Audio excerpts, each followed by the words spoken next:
오늘 사도행전 5장 17절부터 32절의 말씀을 통해서 함께 은혜를 나눌 제목은 우리는 이 일의 증인이요 라는 제목입니다. 어,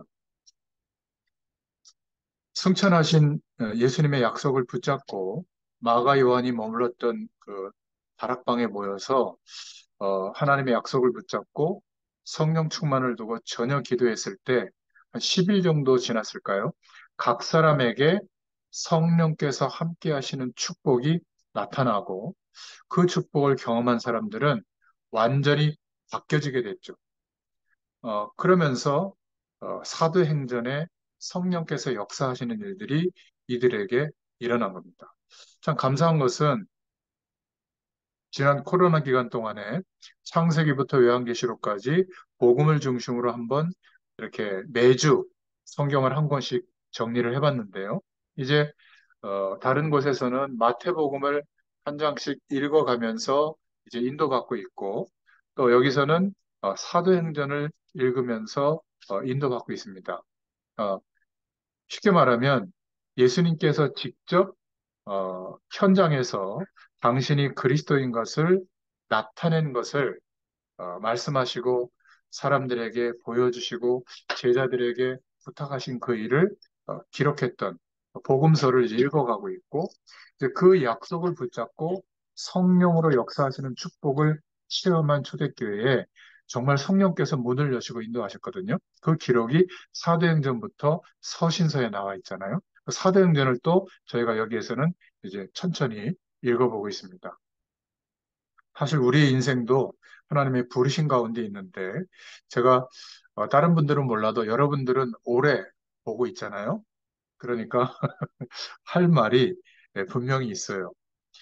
우리가 아무리 열심히 살아도 사실은 부모 세대가 가정을 이루고 자녀들을 키워내고 또 그 자녀들이 독립해서 자신들의 인생을 살아가도록 이렇게 인생을 산 것이 별거 아닌 것 같아도 이제 저와 여러분이 그런 인생을 이렇게 살아보니 대단한 일이죠. 거기다가 그 어려움을 뚫고 우리에게 복음이라고 하는 축복 속에 들어오도록 기여를 해준 거. 참 이것만 해도 감사한 겁니다. 자, 여러분들이, 저도 지금은 젊지만 옛날에 한창 더 젊을 때 여러분들과 같이 막 말씀을 나누고 뭐 이야기도 하고 미래에 대해서 생각도 하고 그때 제가 늘 했던 말 중에 하나가 60이 되면 저의 직업을 바꾸고 제2의 시작을 하면서 전도운동을 하겠다. 그때는 60이 되게 먼 줄 알았어요. 만 나이라서 1년 지금 서비스 받고 있는데 법이 바뀌어가지고 2년, 3년밖에 안 남았어요. 참 시간이 이렇게 휙 가더라고요.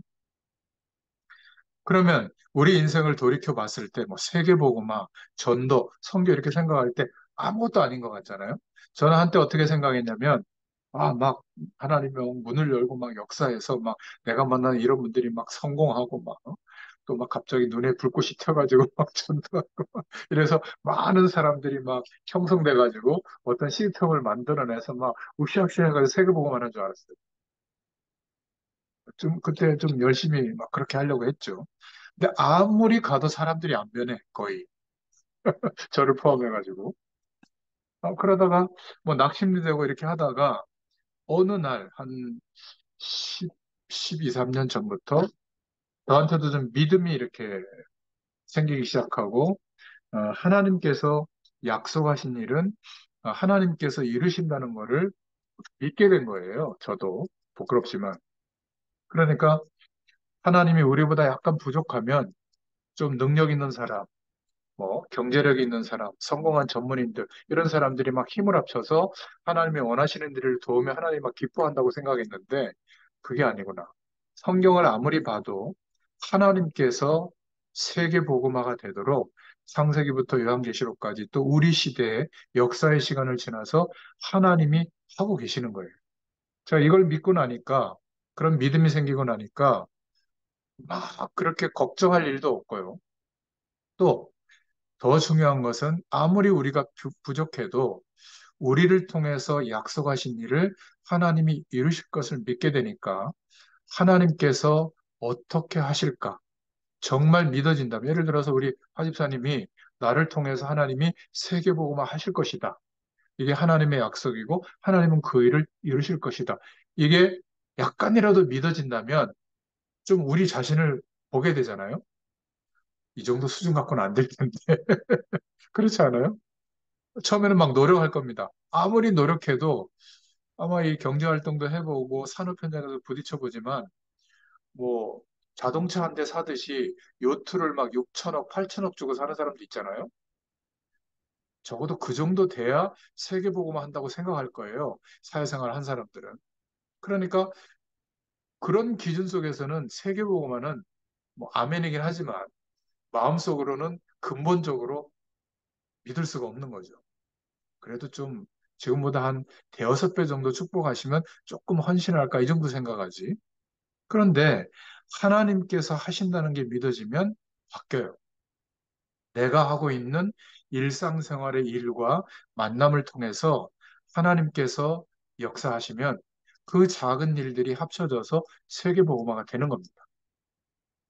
저는 그것을 확신하고 있고요. 그때부터 제게는 복잡했던 생각이 정리가 되고 오늘 만남을 주시고 오늘 문을 열어주시는 그 현장에서 제가 다른 직업을 가졌으면 그 일을 가지고 세계복음화의 방향을 향해서 열심히 살아갈 텐데 저는 목회자니까 말씀을 심부름하고 또 그들로 하여금 하나님께서 살아계시고 역사한다는 것을 체험할 수 있도록 돕는 일, 그것을 성실하게 최선을 다하면 되는구나.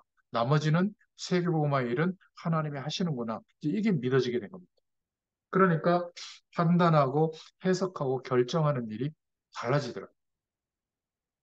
제가 수요일 날 밤에는 천왕동에 가서 그 혜선자매 그 어머니와 같이 이렇게 말씀을 나누고 있는데 전에 혜선자매가 막 그 집이 이렇게 뭐 어떻게 이중 과세가 돼가지고 두 채 있어서 막 그 뭐 세금이 막 많이 나오잖아요. 그러면 그래가지고 막 힘들어할 때 저는 그게 별로 큰 문제라고 진짜 생각이 안 되기 때문에 제가 그랬나 봐요.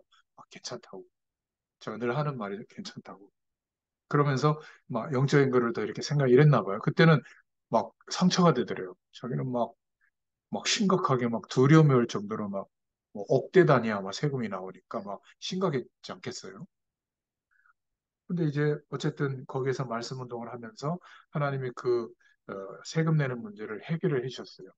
그래서 아예 그런 문제가 안 생기도록.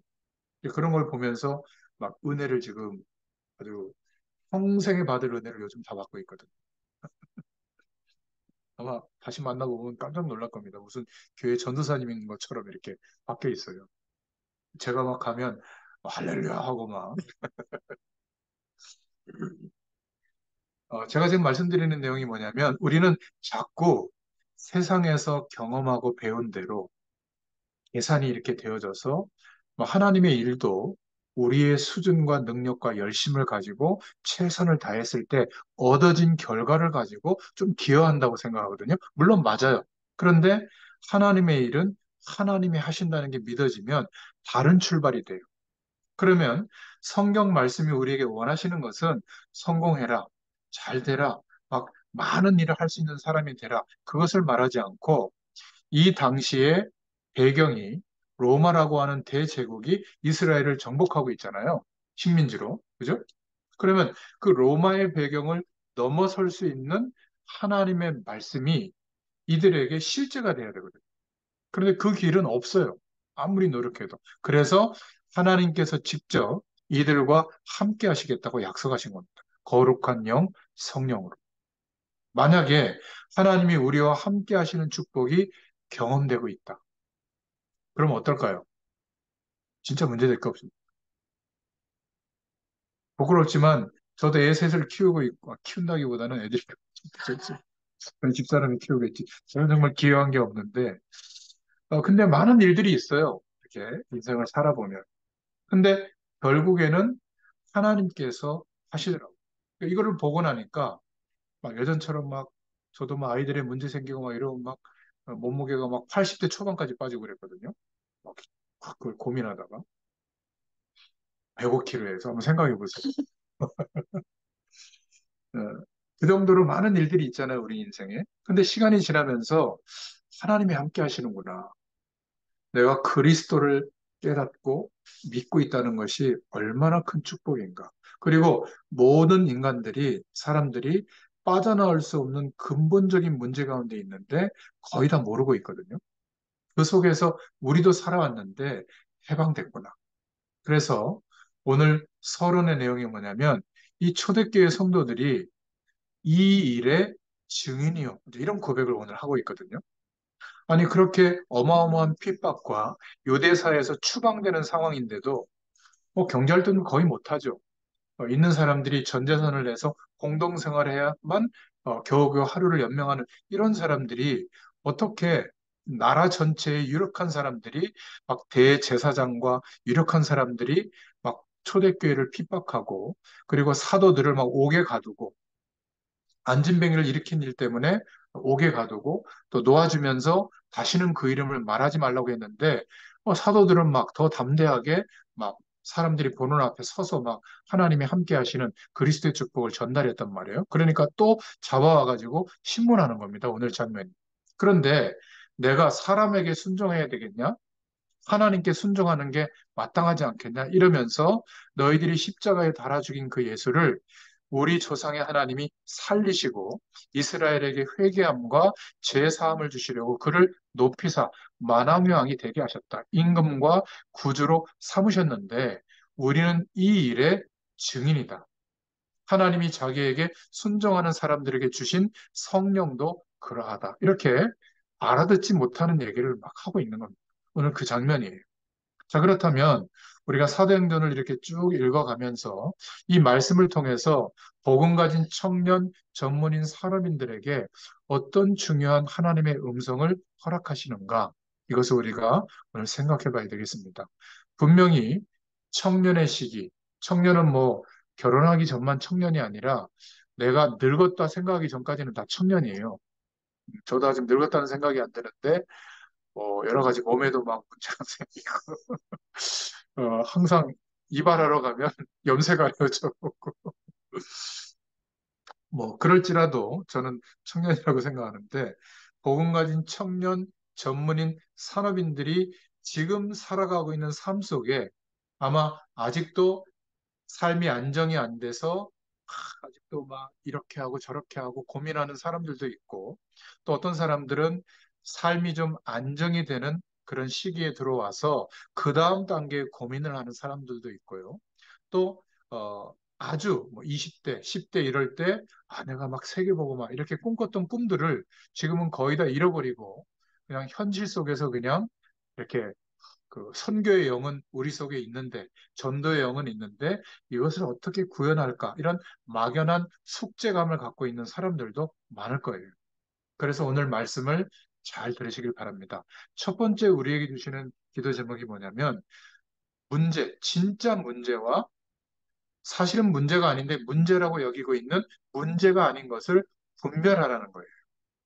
정말로 세상적으로도 성공하고 승리하는 사람들은 진짜 문제가 뭔지, 문제가 아닌지 이런 것들을 분별하는 사람들이거든요. 근데 대부분의 사람들은 문제를 잘못 봐요.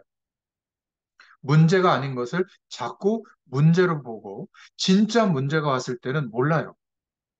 그러니까 진짜 문제라고 생각됐을 때 내 힘을 넘어서는 영적 현상을 막 나타내고 보이는 그런 막 무속인들을 찾아가죠. 옛날 무속인들하고 다릅니다. 지금은요, AI로 무장하고 있고요. 언제든지 핸드폰으로 메시지를 막 이렇게 주고요. 영상으로 찍어서 굿하는 것도 보내주고. 연예인들도 이제 무속인이 돼가지고 상담하는 장면 유튜브로 막 올라오잖아요. 저 한 번 봤더니 막 알고 지우는 걸 계속 떠서 보이더라고. 근데 얘기 들어보니까 아주 확신에 차 있어요. 뭐 누가 왔다는 둥, 뭐 달래야 된다는 둥, 뭘 하라는 둥. 신기한 것은 맞춰요. 이 사람이 와서 상담 내용을 얘기 안 했는데 사람들이 그걸 보면 어떻게 될까요? 저기 가야 돼. 그리고 지금 우리 후대들은 무속을 이상하게 귀신만 이렇게 생각하지 않고 그냥 심심풀이로 물어볼 수 있는 대상, 또 그들이 말하는 것을 좀 참고해서 좀 액땜하는 어떤 문화, 이런 것들이 그냥 퍼져 있어요. 왜냐하면 뭐, 게임부터 시작해가지고, 이들이 지금 자라오면서 봤던 만화, 영화나 이런 세계관이 형성될 때 요정, 뭐, 이상한 그 귀신을 형상화한 어떤 캐릭터들, 이게 자연스럽게 지금 들어와 있거든요. 거기다가 뭐 전생은 뭐 거의 그냥 인정하더만요. 그리고 안 죽고 계속 살아있는, 그 뭐야, 이거, 좀비, 예? 어, 역사가 없는 나라에서 만든 캐릭터들이잖아요. 좀비. 뭐 이런 것들이 있고 막, 저 마블에서 만든 그 세계관, 우주관, 뭐 7개 행성이 막 하나로 되면 뭐 뭐가 일어나고, 타노스인가? 딱 이러면 뭐, 막. 이게 여러분 재미로 계속 보는데 계속 보다 보면요. 라이리안 무브먼트, 우주인이 있다고 생각하거든요. 이 많은 행성과 별들, 정말 그 문명이 우리 인간밖에 없다면 이건 낭비 아니냐. 분명히 있다. 이래가지고 그 라이리안 무브먼트가 사실은 뭐냐면 뉴 에이지라고 하는 배경과 상통해요. 신은 존재하지 않고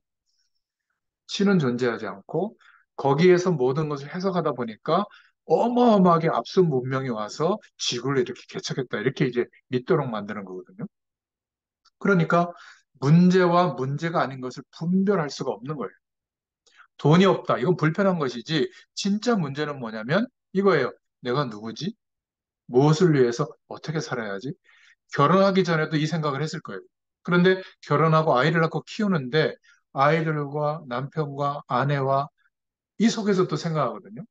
사집사는 직장 생활하다가 뭐 조그맣게 사업도 한다면 그럼 또 사업 속에서 생각한단 말이에요. 그런데 중요한 거는 열심히 사는데 아직도 이 질문에 대한 답이 없으면 그래서 힘든 거예요. 내가 누구인지, 무엇을 위해서 어떻게 살아야 하는지, 직업과 삶의 내용은 그 방향성에 맞게 선택해 나가는 것들이거든요. 그렇잖아요. 근데 아무리 사람들이 말하는 좋은 선택을 할지라도 또 우리에게 다가오는 많은 일들과 문제들이 올지라도 그 방향성과 하나님의 말씀 안에서 나의 정체성이 분명하면 해석이 되고 그 안에서 하나님의 뜻을 따라 인도받을 수가 있어요. 근데 그렇지 않으면 헷갈리는 거예요. 그러니까 보통 연령을 우리가 살아가면서 그 계층에서 겪는 문제들을 그대로 안고 가거든요. 그래서 개인의 성향에 따라, 기질에 따라 좀 외형적인 사람은 막 말을 하죠. 이제 하입사님 같이 착한 분은 말을 안 하고 속으로 담죠. 그러다 어느 날 한순간에 터지면 더 심각한 거예요. 말을 하는 사람들은 무섭지 않아. 왜냐하면 그때그때 다 쏟기 때문에. 저 같은 사람도 거의 말을 안 해요. 그러다 한 번 폭발하면 예전에 보셨죠? 수련회에서 막 폴대 뽑고 애들 막 알아도 애들한테 잘못한 게 얼마나 잘못이 되는지 모르겠는데 아무튼 제가 지금 이렇게 장황하게 말씀을 드리는 이유는 그냥 말씀을 들을 때 뭐 그렇지. 뭐 하나님께 기도하면 되지. 이것은요. 아직 이 말씀이 내게 안 부딪힌 내용이에요. 내 삶을 두고 하나님께서 말씀하시는 내용이 뭔가가 성령께서 깨닫게 하시는 그 음성이 부딪혀야 되거든요. 오늘 첫 번째 우리가 생각해 봐야 될 것은 내가 지금 문제라고 생각하고 살아가고 있는 그것들이 어떤 면에서는 그렇게 큰 문제가 아닌데 거기에 많은 시간과 내용들을 쏟아붓고 있는 게 많아요. 우리 아이들을 이렇게 자라면서 보니까 우리도 그랬지만 어느 정도 연령의 시기가 지나면 더 이상 우리가 뭔 얘기하면요 잔소리한다고 생각하고요 핀잔을 줘요. 예전에는 어디 갔다가 늦게 오거나 일하면서 못 들어오거나 이럴 때는 뭐 문자도 남겨했더니 왜 안 남기냐 그러면 뭐라고 하는지 아세요? 내가 나이가 지금 몇 살인데 그런 걸 일일이 말이야 알려고 하느냐고. 제가 또 깨닫죠. 그렇구나. 이제 이 아이들이 자기의 인생을 중심으로 독립할 수 있는 준비를 해가는 거 이렇게 깨달아야 되는데 아니 이것들이 부모의 권위에 대해서 이렇게 생각하면 어떻게 될까요? 또 갈등 구조가 시작이 되는 거죠. 그렇지 않겠습니까? 그러니까 우리를 부르시고 인도하시는 하나님의 부르심 앞에 우리의 인생이 정돈되어 있는 사람은 이제 때를 따라 일어나는 일들과 문제들을 두고 인도받기 시작하는 겁니다. 그런데 성경에 나와 있는 하나님께서 쓰신 인물들을 보면 문제나 사건이 우리도 겪고 있는 인생과 현장에 대한 문제들이 그렇게 문제가 되지 않은 거예요. 오늘 사도행전 5장 앞부분에 보면 표적과 기사와 병 낫는 일들이 벌어졌는데 그렇게 대단한 게 아니거든요. 근데 이것을 바라보고 있던 유대 사회, 종교인들과 바리새인들과 사두개인들은 대단한 위협으로 느낀 거예요. 예수님께서 그리스도 되신 것을 나타내는 증거들인데 성령이 역사하시는 증거들인데 이들은 이거를 문제로 본 겁니다. 그래서 초대교회 지도자들을 감옥에 가다 버린 거예요. 그리고 유대 사회를 무너뜨리는 이단으로 찍은 겁니다. 왜냐하면 이들이 그 당시에 유대 사회를 지배하고 있는 그 당시에 육신적인 힘이 있으니까 그렇게 한 거거든요. 그런데 그냥 표면적으로 보면 힘이 있는 것처럼 보이지만 잘못 본 겁니다. 그런 것들에 눈치 보고 주눅 들고 그 방에 줄을 서서 산다고 하는 것은 잘못되어 있죠. 그런데 성경에 보면 주의 사자가 이렇게 기록되어 있거든요. 감옥에 있던 베드로와 사도들을 감옥에서 나오게 했어요. 감옥에서 나와서 위축된 게 아니라 오히려 예수님이 너희들이 십자가에 못 박은 그 예수님이 그리스도라는 사실을 증거했습니다. 그랬더니 또 불러다가 왜 이 이름으로 말하지 말라고 했는데 또 했냐? 그리스도의 이름으로 말하지 말라고 했는데 왜 했냐? 지금도 똑같아요. 그냥 여러분들처럼 보통 성도들처럼 교회 갔다가 예배 드리고 집에 와서 일주일 동안 열심히 살면 아무 문제도 안 삼거든요. 근데 굳이 이렇게 가정마다 찾아다니면서 복음을 계속 설명, 그것도 우리 교인이면 그래도 좀 명분이 있는데 다른 교회에 나오고 있는 사람들, 또 다른 종교를 믿는 사람들 붙잡고 말씀 전해주잖아요. 처음에는 좋게 봐요. 근데 계속 전해주면 좀 왜 그러지? 할 일이 없으신가? 별로 인정을 못 받아요. 지금도 분위기가 똑같아요. 이때도 마찬가지입니다. 그냥 예루살렘 성전에 와서 유대인의 율법을 지키면서 그냥 하루에 뭐 세 번, 다섯 번씩 기도하면서 율법을 따라 그렇게 신앙생활하면 되는데 왜 이것들은 자꾸 그리스도를 말하냐? 왜 예수가 그리스도로 말하냐? 그걸 말하지 말라는 거예요. 지금도 똑같습니다. 초대교회만 있었던 일, 각 가정마다 자기의 삶 속에서 일어났던 하나님의 축복들을 전달했던 그 일을 계속했었거든요. 안녕. 나중에 우리 자세히 인사해요. 왜 이렇게 아가씨가 됐어? 이 집에 큰 딸이 지금 들어왔네요. 뭐 영원할 때 왔는데, 참 감사하네. 이렇게 잘 큰 거 보니까. 그러니까 대부분의 사람들이, 어, 여기에 대해서 예수님을 그리스도로 깨닫고 믿었더니 나의 삶 속에 하나님이 함께 하시는 축복이 정말 나타나더라. 이 일에 우리는 증인이다. 이렇게 지금 말하고 있거든요. 근데 대부분은 사업하는 증인이고, 법조인으로서 서 있는 증인이고, 밥 먹기 위해서 매일 장사하는 증인이고, 직장 생활 열심히 하는 증인이고, 뭐, 아이들 잘 키우는 돼지 엄마라고 그러잖아요. 여러 가지 정보를 많이 알고 있는. 뭐 그런 것에 대한 증인이고, 건강에 대한 지식을 많이 하고 있는 증인인데, 오늘 초대교회 성도들처럼 예수님이 그리스도 되어주신 이 축복에 대한 증인이다. 내가, 우리가. 이 부분이 너무 약한 거예요. 그러니까 요셉의 형들은 다른 것을 문제로 보고 왜 너만 아버지가 사랑하냐? 그건 문제가 아니거든요. 그것 때문에 시기하고 질투하다가 또 그럴 짓도 했죠, 요셉이.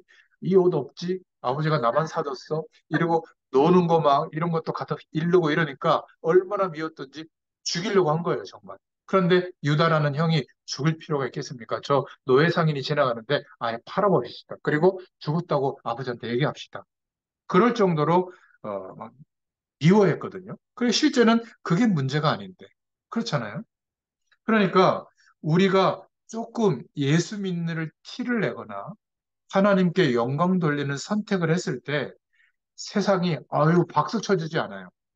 이상한 눈초리를 보내거나 이상한 부담감이 막 오거든요. 또 어떨 때는 핍박이 오기도 합니다. 그런데 이 초대교회 성도들, 베드로 또 사도 바울, 이 전도자들은 그러한 일들이 문제가 되지 않았어요. 왜냐하면 이들은 성령께서 깨닫게 해주신 진짜 문제를 보고 있었거든요. 얼마 지나지 않으면 이스라엘은 완전 멸망이 올 것이다. 얼마 지나지 않으면 저 대단한 로마 제국도 멸망이 올 것이다. 예수님이 말씀하신 예언을 약속으로 붙잡고 있거든요. 그러니까 진짜 문제를 보고 있기 때문에 핍박조차도 그렇게 중요하게 생각하지 않았던 겁니다. 물론 힘들죠. 순교라는 게 쉬운 게 아니잖아요. 그런데 성령께서 역사하시는 그 축복을 경험한 사람들은 진짜 힘을 가지고 있었던 겁니다. 그래서 두 번째로 우리가 여기서 생각해 볼 것은 이 대단한 사람들이 바리새인의 진짜 문제는 뭐냐면 영적인 힘이 없기 때문에 얼마 안 가서 무너지게 되어 있습니다. 어디나 똑같아요.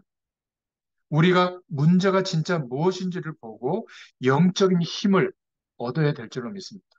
지금쯤이면 내가 자녀들에게 또 가장 가까운 사람에게 나는 영원한 이 하나님과 함께하는 축복을 이렇게 체험하고 누리고 있는 나만의 방법이 있는데 이렇게 한번 해보지 않을래? 라고 권유할 수 있는 내용이 있어야 되는 겁니다.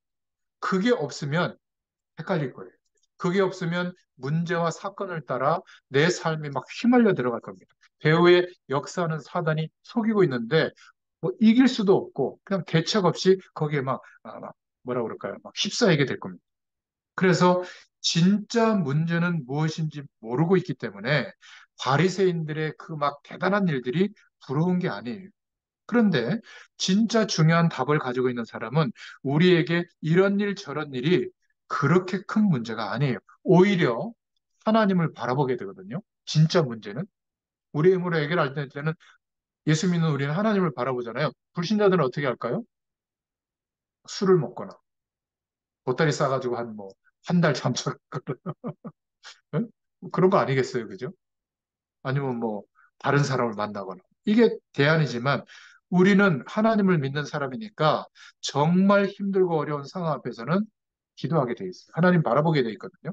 어떤 태도와 중심인지는 모르겠지만 그러면 영적인 힘이 어떻다는 것을 그때 하나님이 회복시켜 주세요.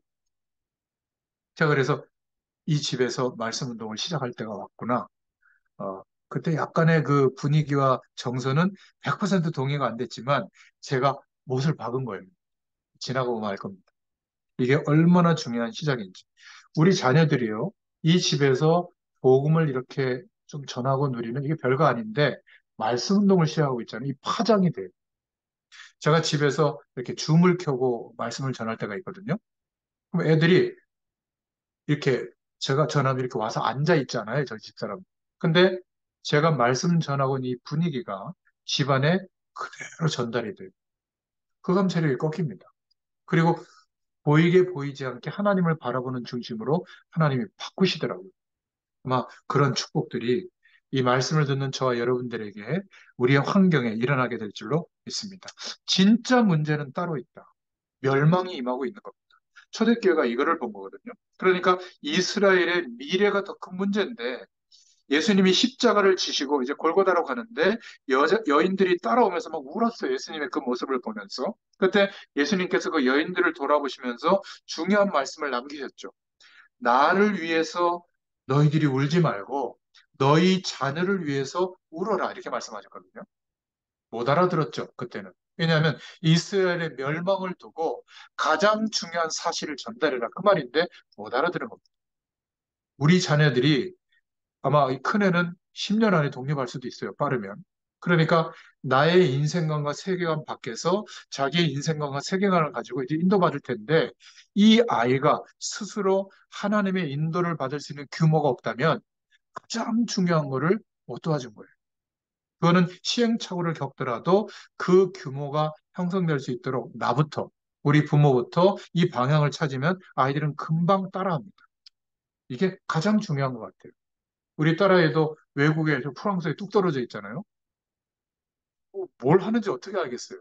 가끔 전화하는 얘기를 듣고 추측할 뿐이지. 근데 감사한 거는 주일날 어쨌든 교회 가서 성교사님의 메시지를 듣고 그리고 뭔가 뭐 어렵지만 뭐 교회를 위해서 헌금도 하고 뭐 사모님 뭐 필요한 거 있으면 좀 도와드리기도 하고 뭐 그런 중심이 있더라고요.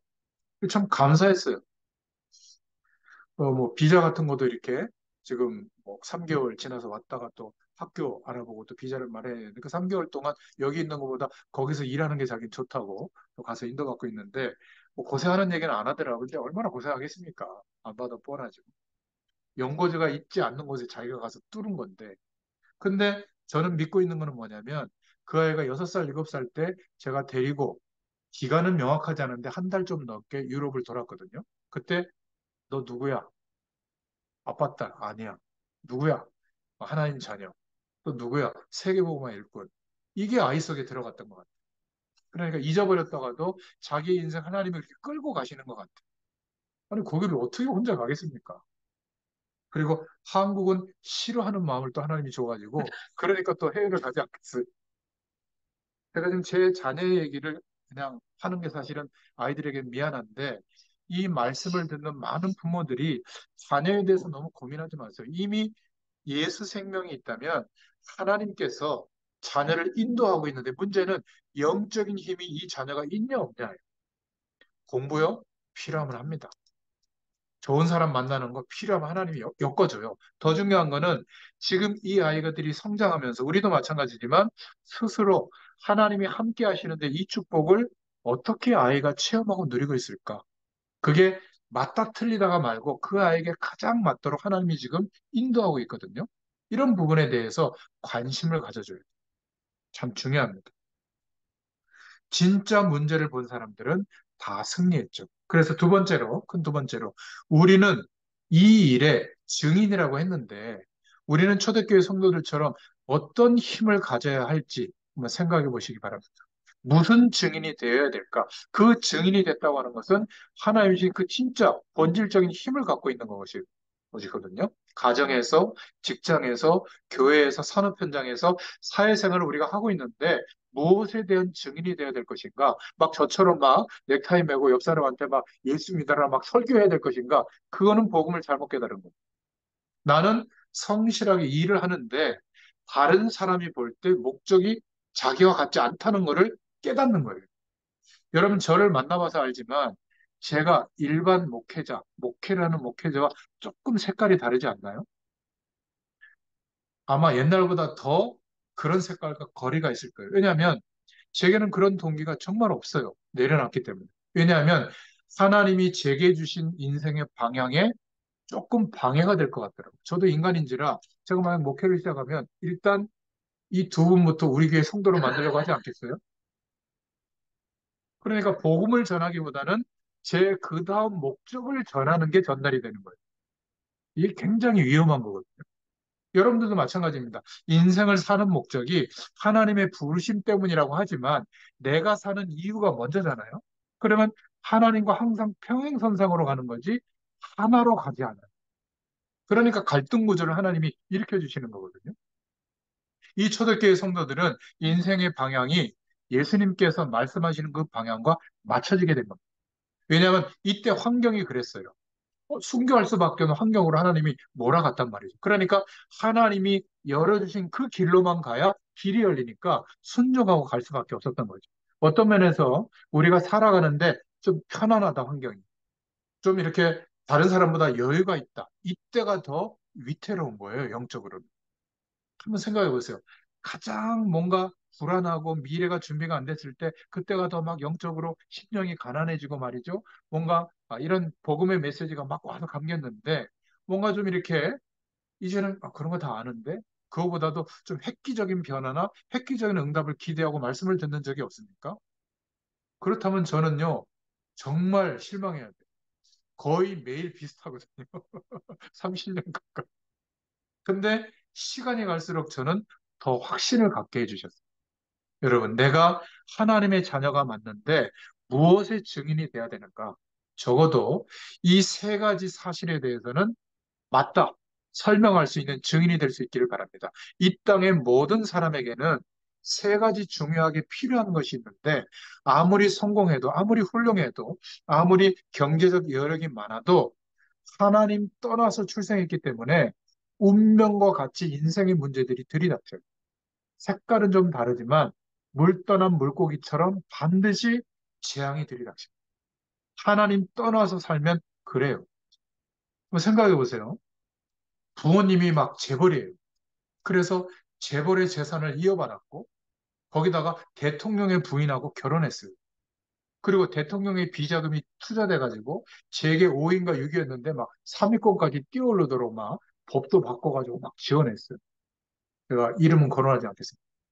그런데 어마어마한 성공과 막 그 사람들은 요트가 6천억이든 8천억이든 살 거예요.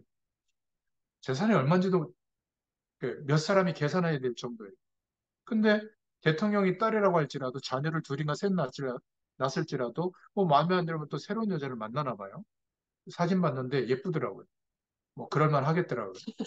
근데 이제 문제는 뭐냐면 모든 사람들이 그 사람의 인생을 보면서 물론 그런 사람의 캐릭터는 신경도 안 쓰겠지만 근데 경영권의 위기가 올 정도로 아예 2심 판결까지 나왔단 말이에요.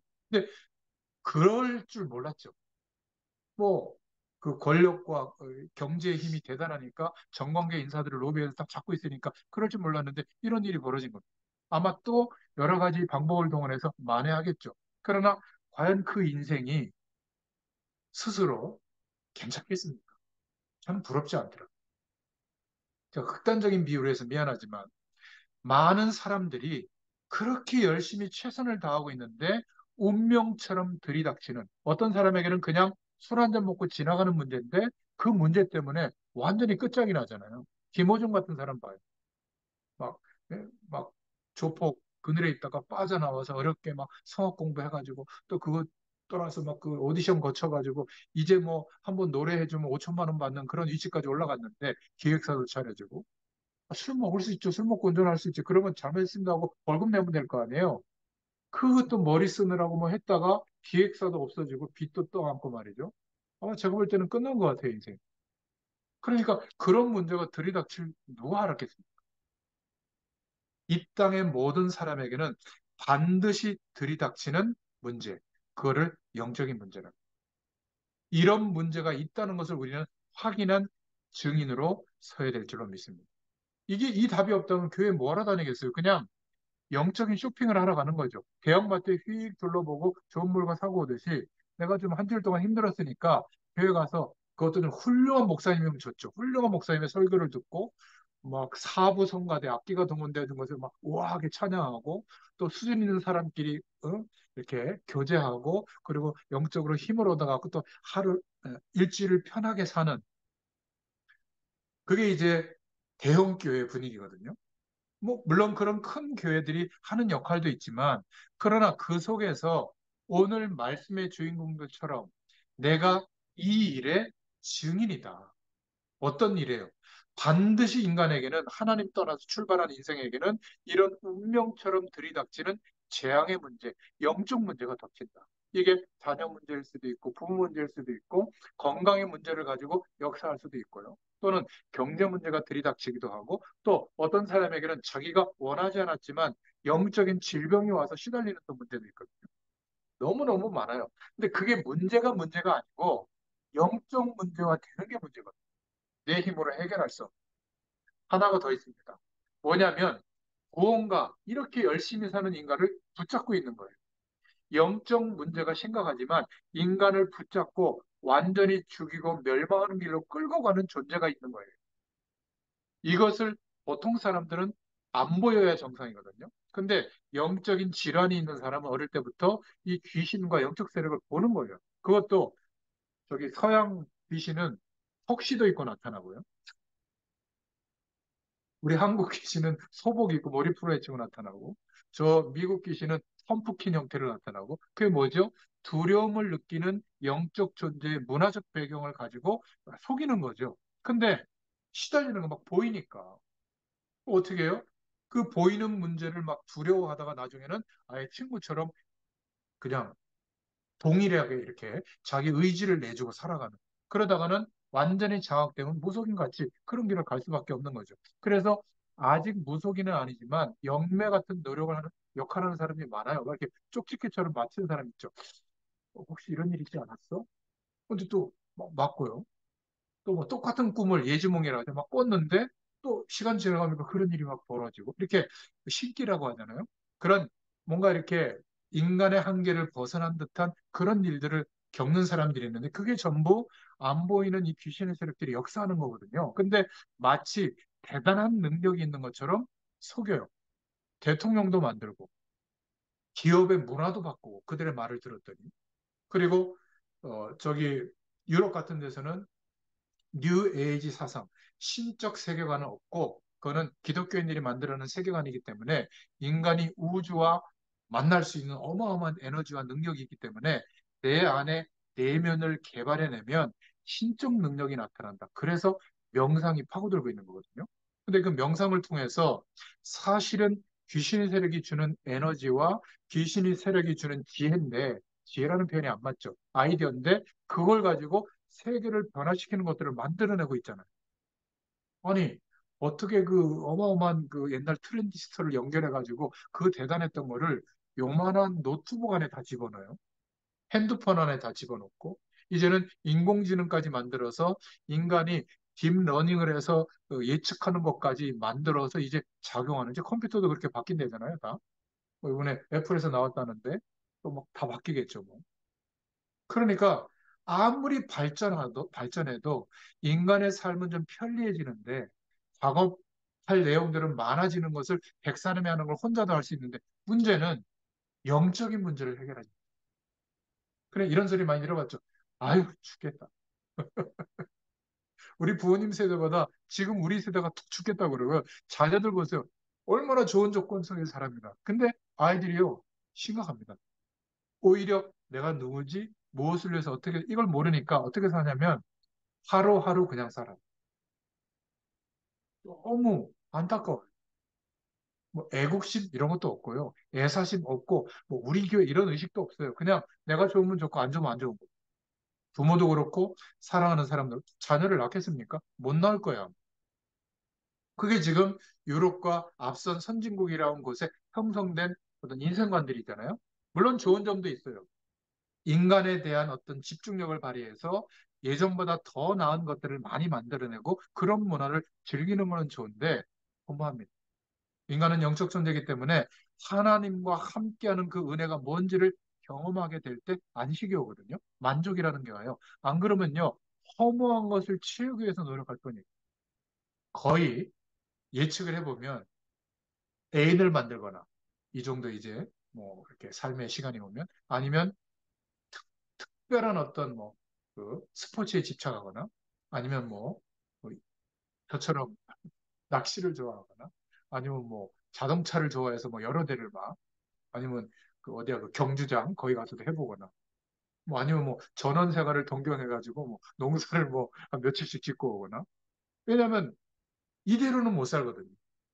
매일매일 똑같아도 행복하고 의미 있게 살 수 있는데 그런 인생관과 정체성이 사라지면 어떻게 될까요?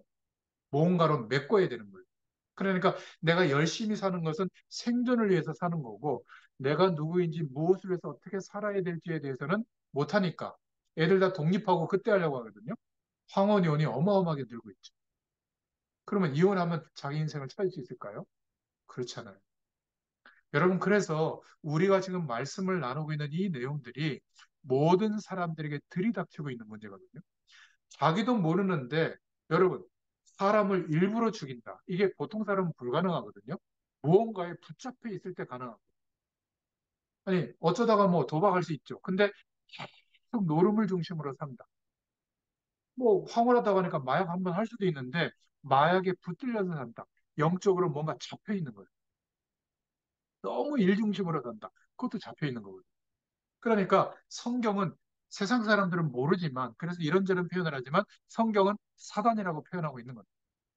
지옥까지 영원한 영적 감옥에 갇히는 그것까지 끌고 가는 존재예요. 그러니까 이 세 가지 문제를 피할 길이 없는데, 하나님은 우리에게 여기에 피할 수 있는 답, 꺾을 수 있는 답이 그리스도라고 말씀해주고 있습니다. 초대교회 성도들이 사도행전 5장에 여기에 대해서 우리가 바로 증인이다 이렇게 말하고 있는 거예요.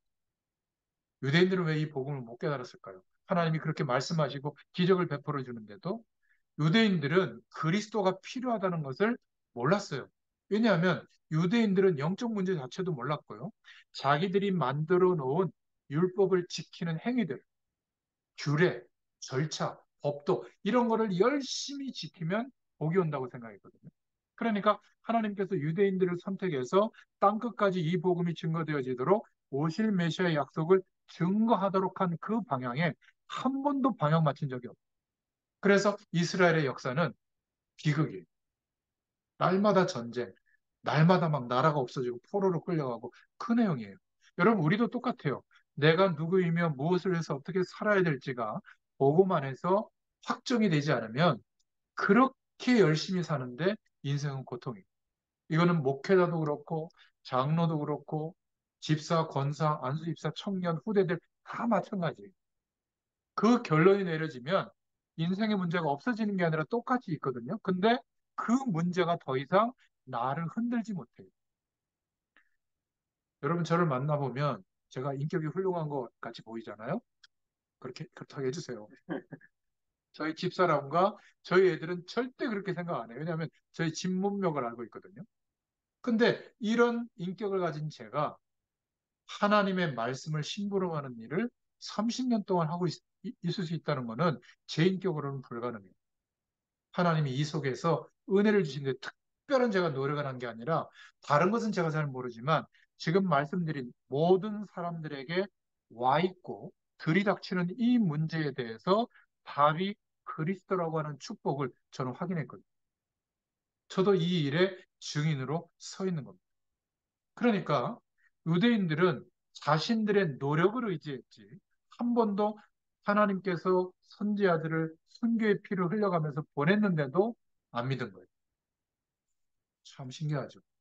지금 한번 교회에서도 아마 성도들끼리 교제를 하지만 주로 나누는 대화가 뭘까요? 어디 뭐 갔더니 좋더라. 머리 어디서 잘한다더라. 애들 교육시키는 학원이 어떻다더라. 투자를 어디에 줬다더라. 이런 거 아닐까요?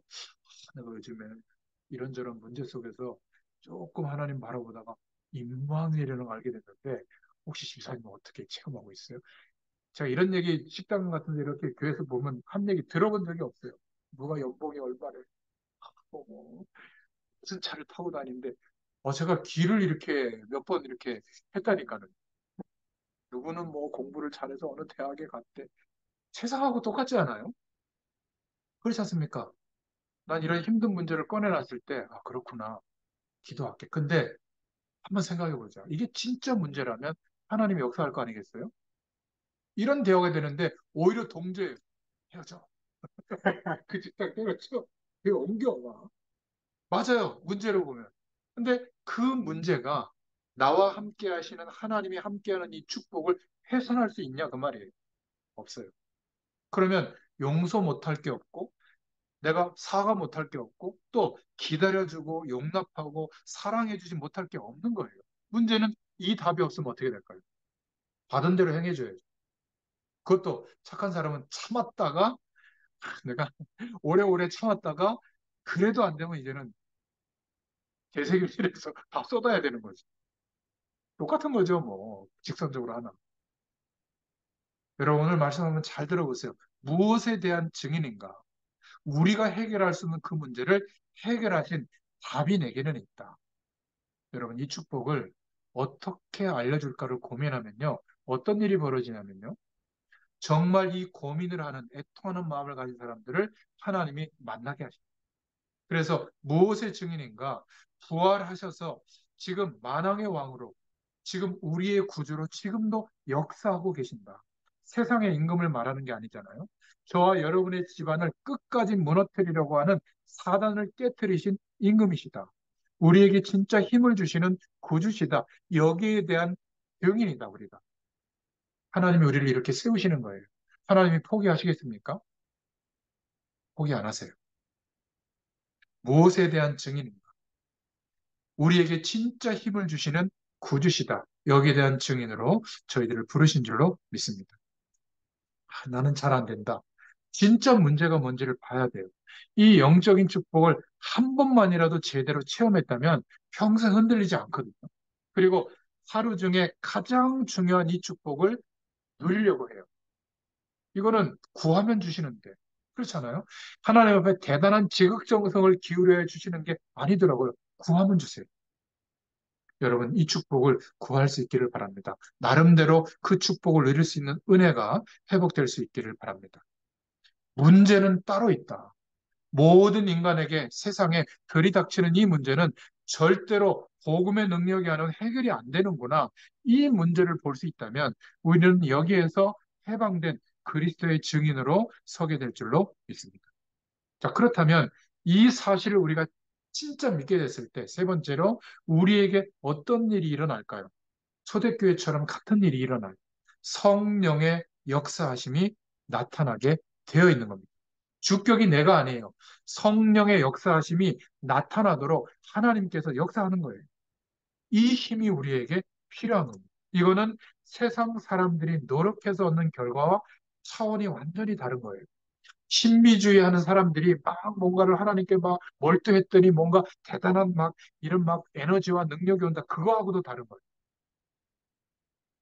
정말로 그리스도의 비밀을 알고 있는 사람들에게는 이 축복을 전달해 줘야 되는데 사람들을 변화시킬 힘이 우리에게 없거든요. 자녀도 변화시킬 수가 없습니다. 그런데 내가 이 축복을 알고 하나님을 바라보잖아요. 성령으로 역사해 주세요. 별말 아닌데 괜찮아. 하나님이 너 함께 할 거야. 아빠가 기도해 줄게. 이게요. 재산 100억 물려주는 것보다 더 큰 힘이 되도록 하나님이 역사한다니까요. 그럼 어떻게 될까요? 이 아이가 그런 사람으로 일어나게 되는 거죠. 그리고 우리의 전문 분야가 우연히 주어진 일들이 아니에요. 나는 두 사람 보면요. 옛날도 그렇게 생각했지만 지금에 와서는 더 확실하게 시대적인 만남. 전 세계에 한국의 이 복음의 정서를 전달할 수 있는 그거를 가르칠 수 있는 언어적 능력을 줬거든요. 가르칠 수 있는 자격도 있고. 거기다가 지금 HBM인가 난 정확히 용어도 모르겠는데 AI를 중심으로 움직이는데 가장 앞선 그거를 트렌드를 읽고 적용해서 산업화하고 사람들에게 영향을 줄 수 있는 거기다 전도만 한번 연결해 보세요. 굉장히 많은 일들이 생성될 수 있거든요. 저는 아무것도 모르지만 뭘 준비하고 있는지 아세요? 얼마 지나지 않아서 AI가 굉장히 발전할 텐데, AI나 이런 메커니즘들이. 그러면 내가 지금 영상으로 이 녹화해 놓은 거, 이게 데이터로 있단 말이에요. 영상 자료로. 근데 어느 날 AI에게 제가 이렇게 음성으로 명령을 내리면, 뭐, 스와힐리어로, 아프리카 언어로, 프랑스 언어로, 제가 이야기하는 내용의 톤으로 그 나라의 토속적인 내용까지 합쳐가지고 똑같은 내 인터네이션으로 설명하는 영상이 제작되겠어요? 안 되겠어요? 불가능하지 않죠. 그것도 거의 흡사하도록. 그러면 어떻게 될까요? 이제는 전도와 선교를 생각해 보면 굳이 비행기 타고 꼭 가야 되는 것도 아니에요. 그리고 만남도 이제는 그 가상 공간 안에서 이런 데이터와 자료들만 있다면 얼마든지 전도의 일이 막 폭발하는 일이 일어나거든요. 혼자 전 세계를 향해서 영향을 줄 수 있는 그 환경을 하나님이 만들어 놨더라고요. 근데 저는 이런 대충의 방향만 알지 디테일은 완전히 결여돼 있거든요. 어느 날 제가 이 방향을 두고 상의를 하거나 그 일을 할 수 있는 능력이 됐을 때 얼마나 전도에 큰 일을 하겠습니까? 그러니까 아무도 기록을 안 했는데 누가는 따라다니면서 기록을 했잖아요. 그게 사도행전이에요. 그리고 기록한 내용을 전편, 후편으로 나눠서 누가복음과 후편, 사도행전을 그 당시에 가장 총독으로 와 있던 주치의였거든요. 데오빌로 총독에 하나님께서 역사하셨던 예수님이 그리스도라는 사실을 증거해 준 거예요. 기록물로. 그게 오늘 우리에게까지 남아있기 때문에 우리가 현장에서 전도운동을 할 때 약도처럼 사도행전의 역사를 따라갈 수가 있는 거거든요. 아무도 기록하지 않았지만 바울은 교회들에 보낸 편지가 남겨져 있었잖아요. 그 편지가 14권의 서신서로 성경에 들어올 수 있었던 거예요. 아무리 우리가 모자라도 하나님이 깨닫게 해주시는 은혜 있잖아요. 어디다 기록으로 남겨놨을 거 아니에요. 머릿속에만 있나요? 저는 남겨놓거든요. 데이터, 그 문서로. 아침 묵상이 그거예요. 이게 굉장히 양이 많거든요.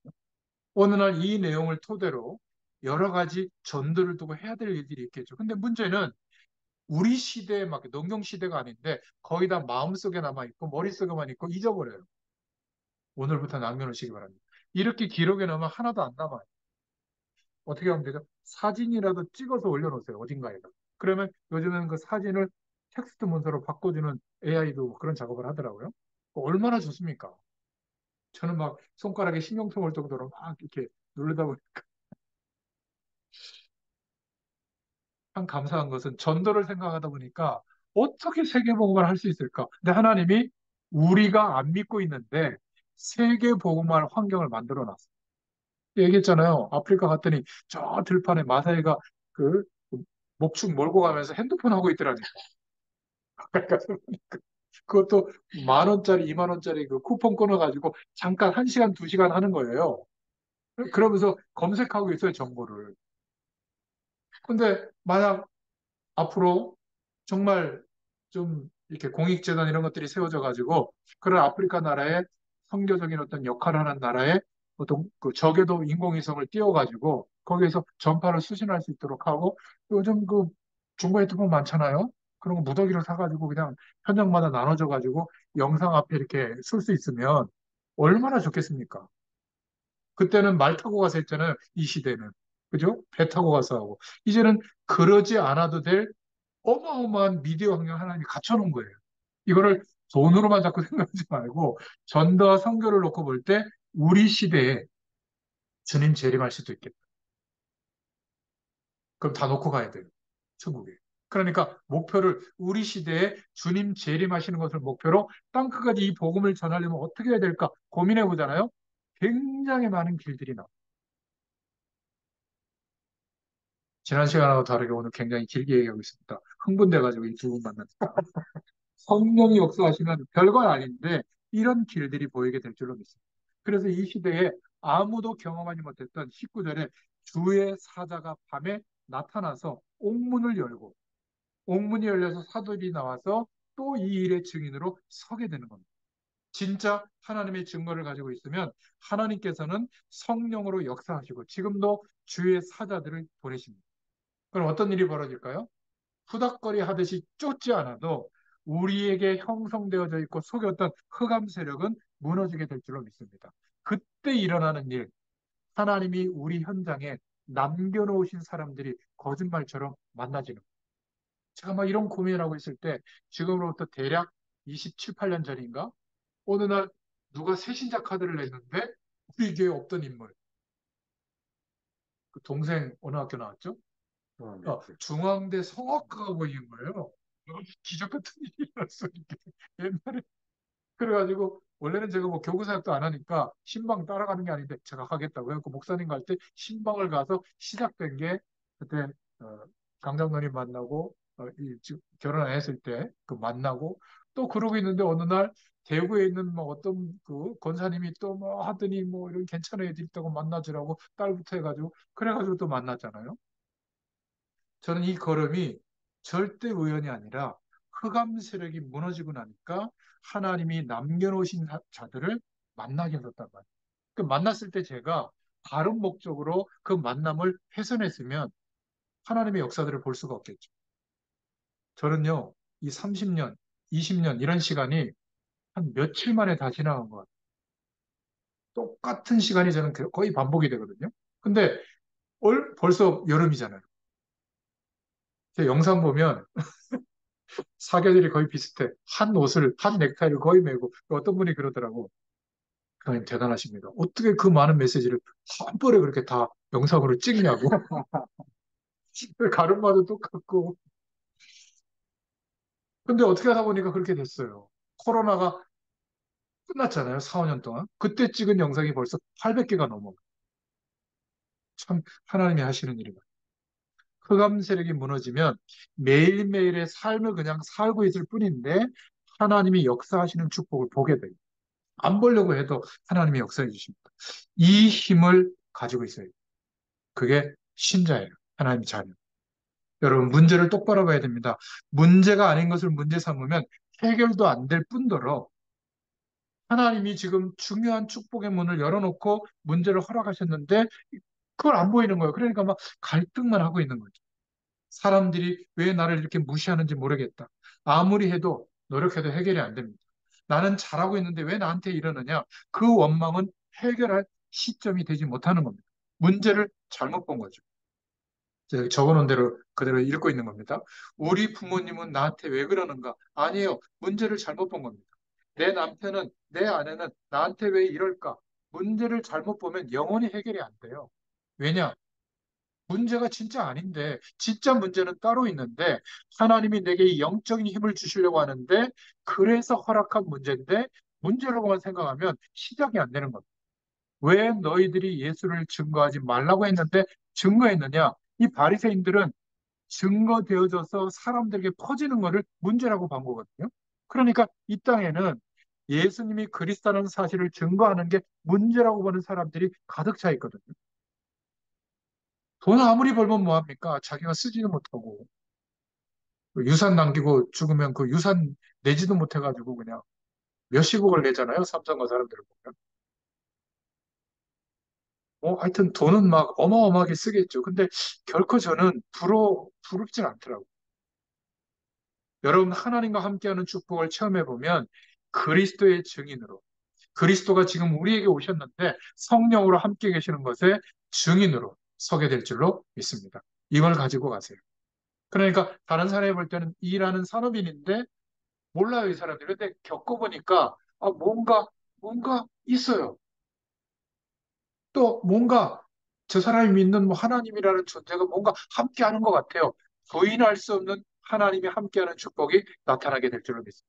이게 육신적인 걸 수도 있고 영적인 걸 수도 있는데 바울은 이렇게 고백했죠. 사람이 마땅히 너희를 그리스도의 일꾼이요 하나님의 비밀을 맡은 자로 여길지어다. 하나님이 인정한다는 게 아니라 사람들이 이렇게 인정한다는 거예요. 뭘요? 그리스도의 일꾼이라는 것을 하나님의 비밀을 맡은 자로 여긴다는 것을 사람들이 인정한다는 거거든요. 이게 전도예요. 그러니까 전도는 절대 어려운 게 아닙니다.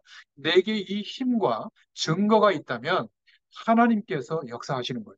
요셉을 가만히 쳐다보니까 보디발이 아무리 봐도 뭔가 있거든요. 노예인데. 그러니까 요셉이 손을 대면 뭔가 막 복이 임하는 거예요. 그리고 이런저런 모함을 받는데 흔들리지 않거든요. 자기가 갖고 있는 어마어마한 권력의 힘보다 또 다른 힘이 있는 거예요. 이러니까 뭐 문제 생기면 다른 사람이 문제도 해결해 주고요. 처음에는 노예 주제에 잘난 척했다고 생각했는데 그게 아니라 뭔가 있는 거예요. 알고 봤더니 여호와께서 함께 하는 거예요. 그러니까 뭐라고 얘기합니까? 여호와께서 너와 함께 하시리라. 보디발이 알았던 거예요. 이게 전도입니다. 여러분들을 만나는 매일매일의 삶 속에 여러분들을 보고 굳이 내가 예수는 어쩌다 해서 얘기를 안 하는데 뭔가 있다고 느끼는 겁니다. 결국에는 하나님이 함께하는 거예요. 그러면 이 사람이 자기 인생에 정말 답이 필요할 때, 정말 갈등이 올 때, 그런 문제들이 많잖아요. 누구에게 자기 얘기를 꺼낼까요? 뭔가 있다라고 느끼는 사람에게 마음을 열지 않겠어요? 그때 전해줘도 돼요. 1,000명에게 전도한들, 평생 한 명을 전도한들, 하나님이 남겨둔 자를 붙이는 방법은 똑같아요. 제가 아무리 열심히 전해도 하나님이 마음의 문을 열어줘야 그때부터 복음이 들어가요. 근데 문제는 그 시간까지 지속을 못해요. 근데 다행히 하나님 주신 은혜가 저는 지속할 수 있는 힘을 주셔가지고 지속하다 보니까 제가 대사에서가 아니라 그 마음을 열어줄 때 제가 가요. 아주 수지 말했지. 근데 그 마음을 열어줄 때 아무도 없어, 대부분. 다른 일에 바빠가지고, 주의 종들. 그거밖에 없어요, 차이는. 기억하시기 바랍니다. 바울은 영적인 힘을 알고 나니까 별거 아닌 거예요.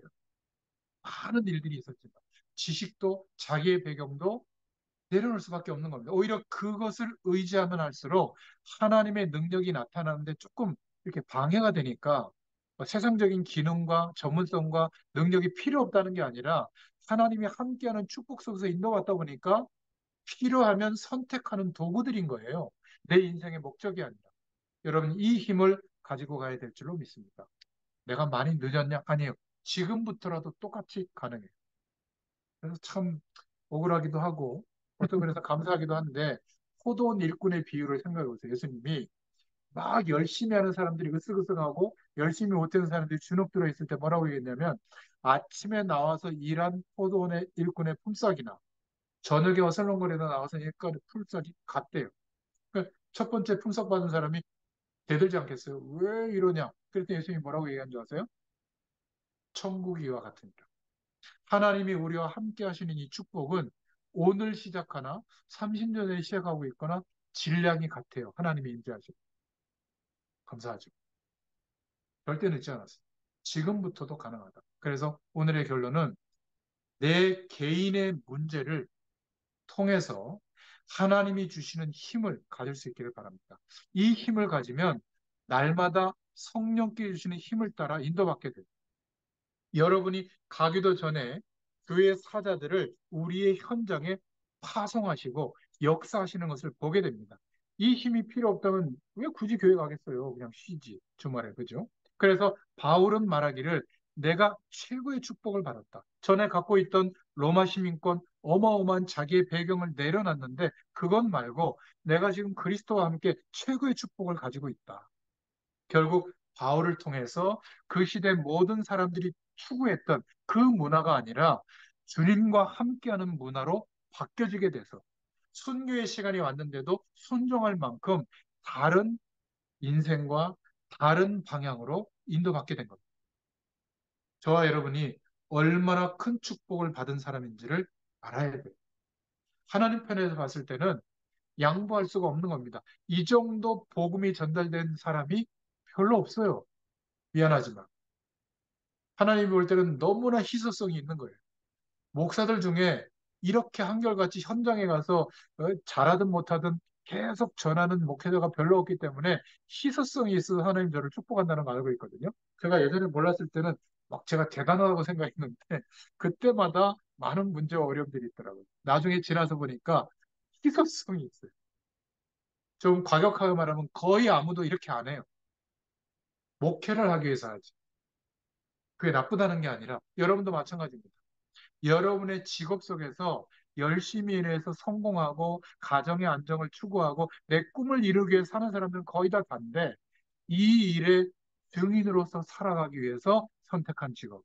이 일의 증인으로서 사람들을 만나고 인생을 살아가는 증인으로 서는 사람.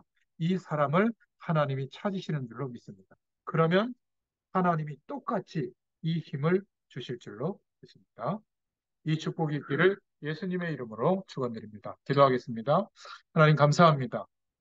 사도행전에 기록되어진 말씀의 역사가 우리의 삶에도 매일매일 체험되어지도록 하나님께서 은혜를 주시는 줄로 믿습니다. 이 축복이 우리의 현장 속에 나타나도록 주님께서 성령으로 역사하여 주옵소서. 예수님의 이름으로 감사하며 기도드렸습니다. 아멘. 감사합니다. 감사합니다.